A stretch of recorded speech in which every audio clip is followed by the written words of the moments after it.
Hey there, YouTube. I'm just here. This is the fat ass cat. I'm just here to show how I painted my Echo 1 G36. It's the red tiger camo from COD 4. And I've heard a lot of people say that it doesn't really serve a purpose as camo. Well, it doesn't, but I just thought it looked cool. And since I go to a place called CQB City, where there's no leaves or anything anyway, so it doesn't really matter if it's camo or not. So I thought it just looked cool, and I'm going to tell you how to do it. I looked this up. I found it on, I think, Airsplat forums, one of those Airsoft forums online, and they told me all how to do it, and it was pretty simple, actually. I thought I couldn't get something like this myself. I thought I'd have to pay someone to do it. It came out really well, so I'm happy with it. So I want to show you how to do it, because no one on YouTube had a good one. I've seen some good guns on YouTube, but no one showed you exactly how to do it.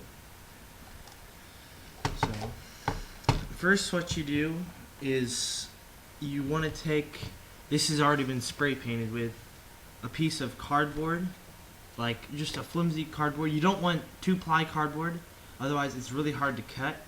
You just want the flimsy, but not paper, because then that'll bleed through when you spray paint it.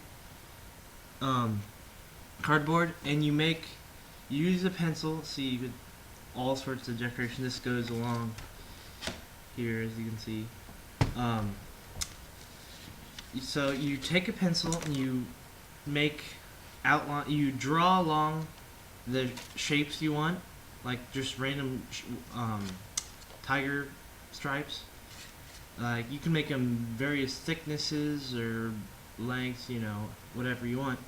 It's your gun. So you do that, and then you take an X-Acto knife, in my case a pocket knife, and then you cut them out, and then you'll have something hopefully like this, or this. This one's better, I think, than this, or this. And then you take that, and then you want to, if you're doing like a clip or something up here, there's things that have to slide along or fit into the gun, you want to tape over that with blue painter's tape.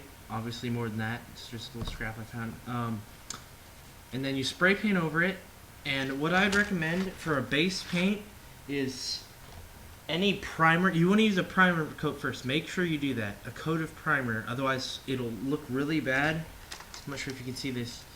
This has a really bad, I don't think you can see that there. This has a really bad texture because I used bad paint on it, really bad spray paint. They give you that texture there. It looks really funky. It looks a lot worse than it does in the video. So I'd recommend getting Krylon. It's really good. Actually, it's not even primer. It just works really well, and it bonds really well with plastic.